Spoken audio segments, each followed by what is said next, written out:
ಜೀವನದಲ್ಲಿ ಪ್ರತಿಯೊಬ್ಬರಿಗೂ ನೋವುಗಳು ಬರುತ್ತವೆ. ಕೆಲವೊಮ್ಮೆ ನಾವು ಕಳೆದುಕೊಂಡ ವ್ಯಕ್ತಿಗಳು, ಮುರಿದ ಸಂಬಂಧಗಳು, ವಿಫಲವಾದ ಕನಸುಗಳು ಅಥವಾ ಅನುಭವಿಸಿದ ಅವಮಾನಗಳು ನಮ್ಮ ಮನಸ್ಸನ್ನು ತುಂಬಾ ನೋಯಿಸುತ್ತವೆ. ಆಗ ನಾವು ಒಂದು ಪ್ರಶ್ನೆ ಕೇಳುತ್ತೇವೆ, ಈ ನೋವು ಯಾವಾಗ ಕಡಿಮೆಯಾಗುತ್ತದೆ? ಅದರ ಉತ್ತರವನ್ನು ಸಮಯವೇ ಕೊಡುತ್ತದೆ. ಜನರು ಸಾಮಾನ್ಯವಾಗಿ ಹೇಳುತ್ತಾರೆ, ಕಾಲ ಎಲ್ಲವನ್ನೂ ಮರೆಸುತ್ತದೆ ಎಂದು. ಆದರೆ ನಿಜವಾಗಿ ಕಾಲವು ಎಲ್ಲವನ್ನೂ ಅಳಿಸುವುದಿಲ್ಲ. ಕೆಲವು ನೆನಪುಗಳು ಜೀವನ ಪೂರ್ತಿ ನಮ್ಮ ಜೊತೆಯಲ್ಲೇ ಇರುತ್ತವೆ. ಕೆಲವು ಗಾಯಗಳು ಎಂದಿಗೂ ಸಂಪೂರ್ಣವಾಗಿ ಮಾಯವಾಗುವುದಿಲ್ಲ.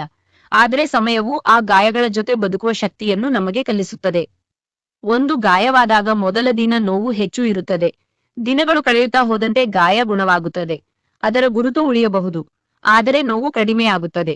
ಜೀವನದ ಮಾನಸಿಕ ಗಾಯಗಳು ಇದೇ ರೀತಿ. ನಾವು ಅನುಭವಿಸಿದ ನೋವನ್ನು ಮರೆತು ಬಿಡದೇ ಇರಬಹುದು, ಆದರೆ ಅದರಿಂದ ಕುಗ್ಗದೆ ಮುಂದೆ ಸಾಗುವುದನ್ನು ಕಲಿಯುತ್ತೇವೆ.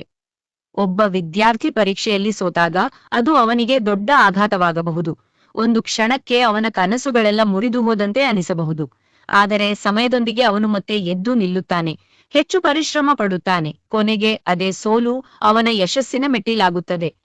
ಒಬ್ಬ ರೈತ ಬಿತ್ತಿದ ಬೆಳೆ ಮಳೆಯಿಂದ ಹಾಳಾದರೆ ಅವನ ಮನಸ್ಸಿಗೆ ನೋವಾಗುತ್ತದೆ. ಆದರೆ ಆತ ಕೃಷಿಯನ್ನು ಬಿಡುವುದಿಲ್ಲ, ಮತ್ತೆ ಬೀಜ ಬಿತ್ತುತ್ತಾನೆ. ಯಾಕೆಂದರೆ ಅವನಿಗೆ ಗೊತ್ತು, ಕಷ್ಟದ ಕಾಲ ಶಾಶ್ವತವಲ್ಲ.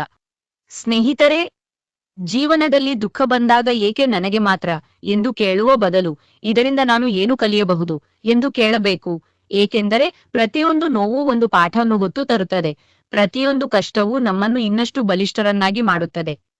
ಇಂದು ನಿಮ್ಮ ಜೀವನದಲ್ಲಿ ಯಾವುದಾದರೂ ನೋವು ಇದ್ದರೆ ಅದನ್ನು ನೋಡಿ ನಿರಾಶರಾಗಬೇಡಿ. ಸಮಯವನ್ನು ನಂಬಿ, ನಿಮ್ಮನ್ನು ನಂಬಿ, ನಿಮ್ಮ ಪ್ರಯತ್ನವನ್ನು ನಂಬಿ. ಈಗ ಅಸಾಧ್ಯವೆನಿಸುವ ಸಂಗತಿ ಕೆಲವು ವರ್ಷಗಳ ನಂತರ ನಿಮ್ಮ ಜೀವನದ ಒಂದು ಪಾಠವಾಗಿ ಮಾತ್ರ ಉಳಿಯಬಹುದು.